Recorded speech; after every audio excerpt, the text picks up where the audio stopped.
Last year, the Wellington Dukes added some new banners to their collection by winning the Buckland and Dudley Hewitt Cups en route to a berth in the RBC Cup National Championship. But with the 2011-2012 season winding down, we caught up with some of the Dukes players and coaching staff to talk about the season that was and look ahead to the playoff run for 2012. After their championship run last season, the Dukes finished third in the East Division behind Cobourg and Trenton. The team got off to a .500 start out of the gate, but rounded into form in the mid to late stages of the season. Simon Bissette was named captain in the offseason and says despite the slow start, the team was happy with the season overall. Obviously, we didn't have like the start that we wanted to have 500, as you said. It's not like the Dukes hockey, but like we had like some good winning streak this year, like 11 games in a row. We just lost to Cobourg to finish our 8th game straight in a row. So I think we had a great year. The division was pretty hard this year. It was like maybe toughest division than last year. So obviously we're trying to get like the best season as we can and get ready for playoffs.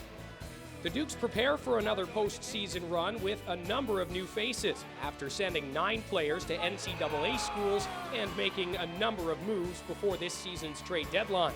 One of those new faces is behind the bench as Jeff Foster joins the team from Kingston. He says he knew what to expect joining Marty Abrams' staff. You know, he was my coach when I was playing in Kingston earlier in my career. So a lot of systems are the same, and he's a hard-nosed coach, and, he wears the Dukes on his sleeve, and everything's been great so far. It was a milestone season in Wellington. Marty Abrams won his 500th game as head coach. Well, I mean, I guess it just means I've been around an awful long time, and it's gone fast the last few years in particular. But I think the credit goes to the executive and to the people running the hockey club away from the rink. The team is built on stability and type of family atmosphere, and I think anytime that you have a coach at any level, past 5 or 6 years, it's kind of the exception rather than the norm, and certainly I've been the beneficiary of that. Elliot Richardson led the league in scoring by a defenseman. Here we go, hey fellas, here we go. I mean, it's a great honor. Obviously, there's a lot of good players in this league and whatnot, but this year I came in, had to be one of the leaders on our squad, and I'm just doing my best every night to try to help us win games. And I mean, I wouldn't be anywhere without my team.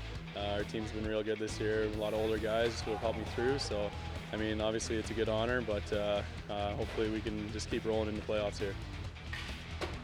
And forward Darcy Murphy broke the franchise's all-time record for goals in a season, which stood at 47. I mean, it really means a lot to me, just like all the tradition and the great players that have came through here. But I think it's a little more important that we come into playoffs here really strong. The Dukes are expected to be a strong team heading into this postseason. Foster says it's especially because of the skill they bring from the blue line back to the net. You know what? We have 4 20-year-olds on the back end this year, and they're very good, very mobile. And we rely on our goaltender a lot too. And if you got a good defense, and play as little as possible in your own end, you're going to create offense. But how does this year's team stack up to last year's? Well, I think fundamentally the team this year has a little bit more depth. We maybe haven't performed as consistent as the team did last year, and maybe that's has something to do with all the new players trying to find their way. But overall, I think we have the depth, and we have great goaltending again this year. So there are some similarities in net, and once we just find a way to utilize our depth in a positive way and get everybody rolling, I think we'll be okay. Unlike last season, the Dukes will not have a bye through the first round of the Buckland Cup playoffs. They'll begin their try at a repeat with a best-of-5 series to be played between February 13th and 20th. For TV Cogeco, I'm David Foote.